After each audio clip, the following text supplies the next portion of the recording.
So in 2019, the city of Evanston said it would dish out millions of dollars in reparations to black people who experienced housing discrimination based on their race at the turn of the 20th century.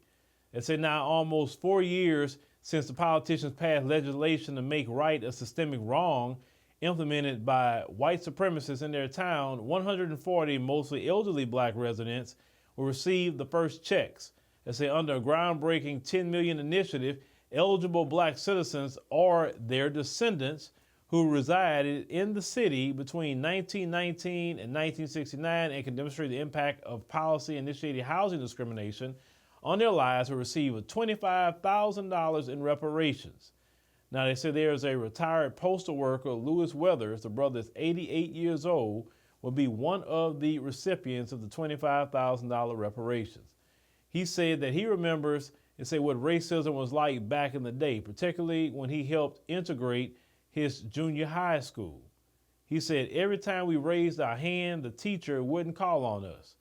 But when we didn't raise our hands, she would, to make you look like a dummy. He said we got onto that though. He said when we didn't know the answer, we raised our hands. He said the retired Korean War veteran recalled in an interview that he done with the media. So Weathers has already received this check and given all of it to his son. He wants his son to use it to help lower some of his debt and upgrade the condo where he lives.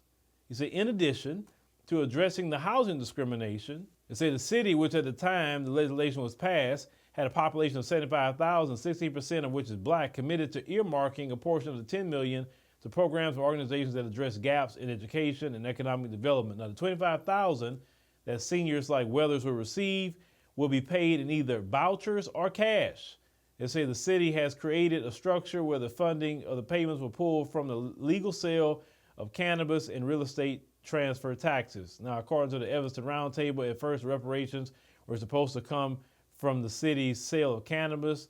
They said through its one dispensary. They said the money that they expected to come from the cannabis did not hit the anticipated financial goal experts projected. This is why the real estate transfer tax has been factored into the funding budget for reparations. Now, Tashik Kerr, the assistant of the city manager, said a total of $1.18 million in revenue has been generated up to this point. It's Evanston hopes to lead the country in creative models for reparations for black Americans. They say they see it as a test run for the whole country. That is Justin Hansford. It's a leading advocate for reparations at the federal and local level and the head of the Thurgood Marshall Civil Rights Center at Howard University. Now, they've been waiting a little while to get this money, so I'm kind of glad they're getting something. Of course, any of you will say, well, that's not enough. You know, reparations should be bigger than that.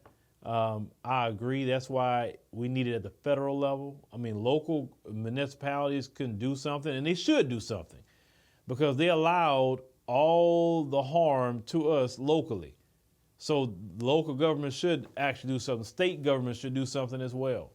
So, even though like I said, $25,000 would help out any black person right now, especially in this economy, that's a good start. I will say that. So shout out to those residents who are receiving their checks. I hope their checks are tax-free. Hope they're not taxing it, because you should treat reparations payments like child support. Child support, they don't have to pay taxes on child support. Well, it should be the same way. You shouldn't have to pay tax on reparations either.